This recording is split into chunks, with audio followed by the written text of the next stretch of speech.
when I was living in London. Some words leave a literal bad taste in your mouth. You can see that when she talks about London, her jaw locks, her teeth clench.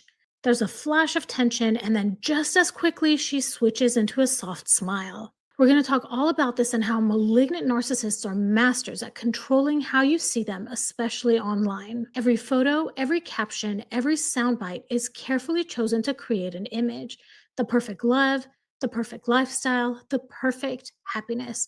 But behind the scenes, it's something very different. So let's get into it. But before we begin, here's the intro. Welcome to Revealing the Narc. Join me as I highlight narcissistic traits in celebrities and public figures. Everything here is in my opinion and not professional advice.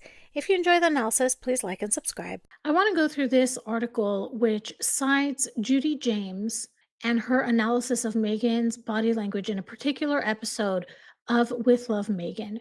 And as usual, I respectfully disagree. The article is titled Meghan Markle's Pain and Anger Laid Bare.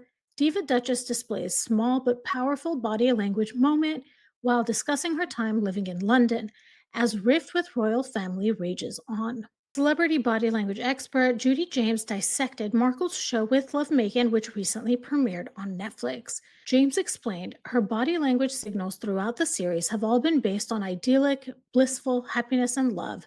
She even uses the word love like her flower sprinkles, throwing it over her dialogues, sometimes twice in one sentence. Okay, let's pause here. This is something I noticed throughout the episodes. Her filler words are love and this is beautiful, I love it, all throughout the show. The moment that Judy James is referring to occurred on the episode where she invites the chef that catered her wedding to attend. And the episode begins with Meghan creating some form of green juice. As the intro credits are rolling, Meghan walks into the garden and she says something that is, I don't know, kind of telling. So let's watch that clip and you let me know what you think about it.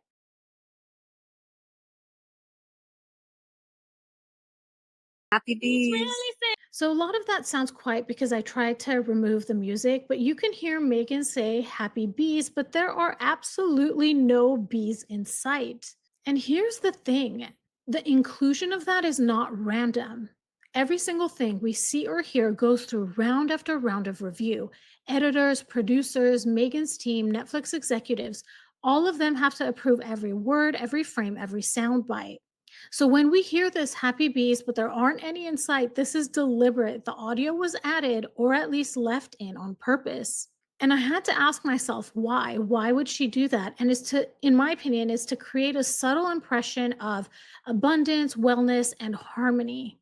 When you hear the word happy bees, you think of honey, lush gardens, thriving vegetables, and a vibrant nature environment.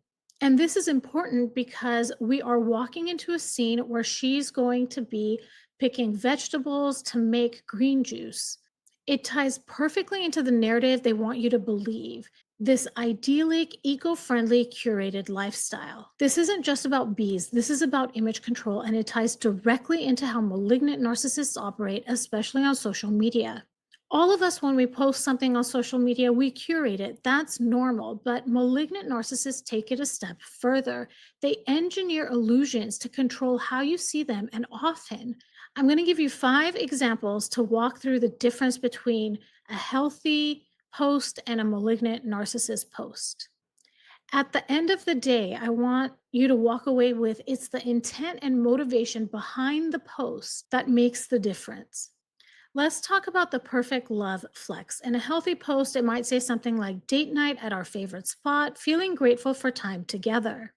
A malignant narcissist post may say, he always surprises me with weekend getaways because I'm worth it. When you pick right, you never have to beg for flowers. It's not about celebrating love, it's about provoking jealousy.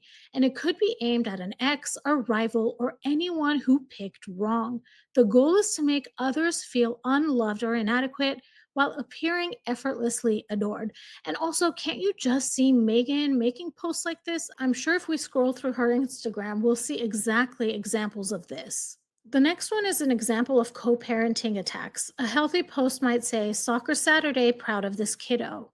A malignant narcissist might say, some parents show up, others just post quotes, paperwork handled, child thriving. This second post is about weaponizing the kids to publicly shame the other parent. The caption looks innocent, but the wording is designed to sting while painting themselves as the responsible hero. The third one is an example of friendship and exclusion posts. A healthy post might say, Girls' Night, love these humans, while a malignant narcissist post might say, Real friends don't switch up when it's inconvenient. Some tables are invitation only.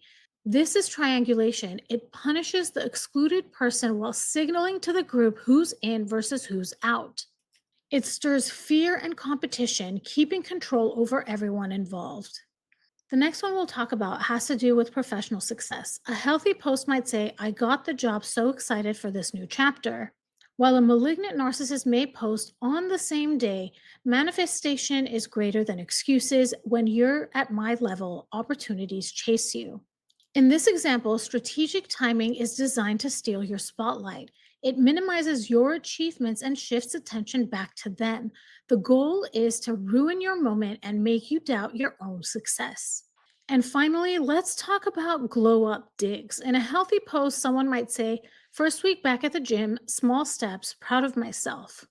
While a malignant narcissist may post, consistency keeps you glowing. Some people call it genetic, but it's really discipline. It's a coded jab at someone struggling. The goal is to trigger insecurity while keeping plausible deniability. It's covert shaming wrapped in positivity. So, how do you spot these types of posts? The first is the timing targets your vulnerabilities.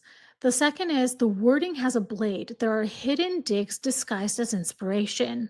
There's a pattern of triangulation, always creating insiders and outsiders. They hide behind plausible deniability. This wasn't about you. They orchestrate dog piles via comments and likes, and they alternate nice and mean posts to keep the target off balance. Here's the key difference healthy people share, malignant narcissists stage. Their goal isn't connection, it's control, status, and often about inflicting pain. Let's continue the article. However, she explained there's one small but powerful body language moment from Megan as she shows a telling flash of what looks like pain and even anger when she refers to her time in the UK. Okay, I have to laugh. I hadn't noticed this, but the article continues and says after Markle married Prince Harry, they didn't say Meghan, they said Markle. Oh my goodness. Okay. It says the two stepped down as working royal family members in 2020 and moved to California to raise their two children.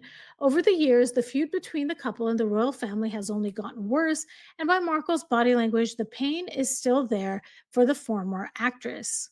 Let's pause here. Although she always talks about how she's moved on and she's past it and she lives a beautiful life. Unfortunately, Megan, for you, your body language always gives you away. The article continues while discussing her relationship with the chef who catered the menu for her private wedding reception in May 2018, Claire Smith. Markle had a noticeable change in the body language while she was in her garden talking to her crew members. James explained, but standing picking mint in the garden, there is a sudden change in her facial expression as she refers to when I was living in London. Let's look at a couple of clips that are leading into that moment. Here's the first one. We are picking some fresh mint to go into a nice green juice for Claire. Nothing from that moment is particularly standing out at me. Let's watch the next clip. When I was living in London, I went and tried her food and I fell in love and asked her if she would cook the dinner for our wedding. And that is the moment that Judy James is talking about. Let's look at how her facial expression changes when she's talking about when she lived in London. When I was living in London, And there exactly is that moment. She clenches her jaw. There's a little bit of side movement of her jaw. That's not relaxation, that's tension. For someone with malignant narcissistic traits, this is significant. They don't let go of anger or resentment ever. They hold on to perceived slights and betrayals for years and sometimes decades. Publicly, they project this calm, above it all composure, but underneath that resentment simmers. And this is how we catch it in these micro expressions like jaw clenching, rapid blinking, and tightening around the mouth. Let's look at how Judy James described this moment. She says there is a micro change as her lower jaw juts in an expression of anger or resilience, and there is a rapid fire blink response that looks like a cut off ritual or a burst of anxiety as she looks away from the interviewer. And this is where I respectfully disagree. She calls it resilience or anxiety, but to me, it's classic suppressed aggression. If it were anxiety, we'd expect some self soothing gestures, lip biting, gaze dropping, not a forward jutting jaw and clenched teeth. Now let's watch her facial expression as she finishes up that sentence. And asked her if she would cook the dinner for our wedding.